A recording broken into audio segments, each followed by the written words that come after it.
వందనాలండి. ఈరోజు ఫిబ్రవరి 15 ఆదరించే దేవుడు మనకున్నాడు అనే విషయము జ్ఞాపకం చేసుకుందాం. కీర్తన 23:4 గాఢాంధకారపు లోయలో నేను సంచరించినను ఏ అపాయం నాకు భయపడను.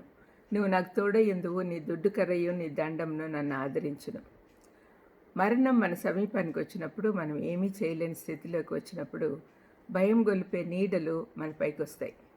నొప్పి, శ్రమలు, రోగాలు, దెబ్బలు లాంటి శత్రువులను మనం ఎదుర్కోగలమేమో కానీ మనకెంత శక్తి, ధైర్యము ఉన్నా కూడా మరణాన్ని ఎదుర్కోలేం.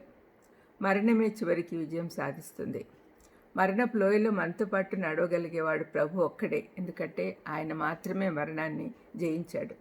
మన సజీవుడైన దేవుడు మన కాపరి ఉండే స్థలానికి జాగ్రత్తగా తీసుకెళ్ళగలవాడు మన కాపరి మాత్రమే, యేసయ్య మాత్రమే. మన జీవితం శాశ్వతం కాదు, ఎప్పుడేమవుతుందో తెలియదు. కాబట్టి నిత్య ఆదరణ ఇచ్చే మన కాపరిని వెంబడించాలి. మనం చదువుకున్న వచనంలో జీవితంలోని అంధకారంతో నిండిన శ్రమలన్నీ అంధకారంతో నిండినవే. ఆ శ్రమలలో దేవుని ఆదరణకర్మగు సన్నిధి మనతో ఉంటుంది అనే నిశ్చయత ఇవ్వబడింది.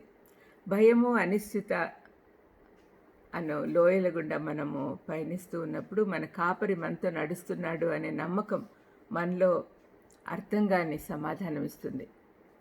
మనము ఎట్లా ఇమాజిన్ చేసుకోలేం. ఒకప్పుడు కాపరిగా ఉన్న దావీదు స్పష్టమైన చిత్రీకరణ చేస్తున్నాడు. లోయ అంటే చాలా లోతైన ప్రమాదము, అంటే మరణపు ఛాయ లేక భరించలేని శ్రమలు. అయినా ఇవన్నీ మనం పయనించే మార్గాలే, కానీ అక్కడ మనము నివాసం ఉండం కదా. అంతకుముందు వచనాల్లో ఆయన అని పిలిచిన దావీదు ఇక్కడ నీవు అని వాడుట ద్వారా అతను దేవునితో ఎటువంటి సన్నిహిత సంబంధం కలిగి ఉన్నాడో తెలుస్తూ ఉంది. వ్యక్తిగత సంబంధమే అతని ధైర్యానికి మూలం. దేవుని సన్నిధి మనతో ఉందనే సత్యము మనలోని భయము అన్నీ కూడా పారదోలుతుంది. అందుకే అంత ధైర్యంగా దావీదు చెప్తూ ఉన్నాడు. తన గొర్రెలను కాపరి ఎప్పుడూ వదిలి ఉండడు అనే నమ్మకము మనందరికీ ఉండాలి. దుడ్డుకర్ర శత్రువులను ఎదుర్కొనేందుకు ఉపయోగపడుతుంది. దండము మనలను నడిపించడానికి, ప్రమాదాల నుండి రక్షించేందుకు ఉపయోగపడుతుంది. ఈ సత్యము మనకు చాలా ఆదరణిస్తుంది. మన సార్వభౌముడైన దేవుడు మనకు రాబోయే శ్రమలు, ప్రమాదాలు తెలుసు కాబట్టి మనలను నెమ్మదిగా బయటికి లాగి ఆ ప్రమాదాల్లో పడకుండా మనల్ని దండంతో సరిచేస్తాడు. శ్రమల్లో దేవుడు బయటపడే మార్గం చూపుటే కాకుండా ఆయన తుఫాన్లలో ఆదరణిస్తాడు. ఆయనపై ఆనుకుంటే మన ఆత్మీయ సేద దొరుకుతుంది. అందరినీ ప్రేమగా చూసుకునేవారు తమ ఇంటి వారిని కోల్పోవుట, పరిచర్యలో ఉన్న నాయకుడిని తృణీకరించబడుట, లేక భయంతో ఉన్న వారిని ఊహించుకోండి ఒకసారి. అప్పుడు దేవుడు వారితో నెమ్మదిగా అంటాడు, నేను నీతో ఉన్నాను. లోయ అనుభవంలో ఉన్నప్పుడు ప్రార్థన, వాక్యంపై ఆధారపడాలి.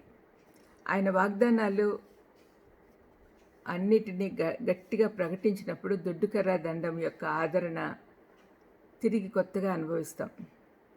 విశ్వాసులంగా ఈ సత్యము భయం లేని పరిచర్యను ప్రోత్సహిస్తుంది. పచ్చిక గల బయళ్ళ యొద్దకు మంచి కాపరిగా ఆయన వెళ్తాడు. ఏ నీడ లోయలు ఉండవు మన పైన.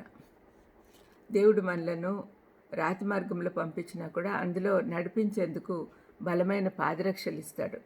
అంతేకాకుండా ప్రతి ప్రయాణంలో కూడా ఆయన మనకు సమస్తము సమకూరుస్తాడు. ప్రార్థన చేసుకుందాం.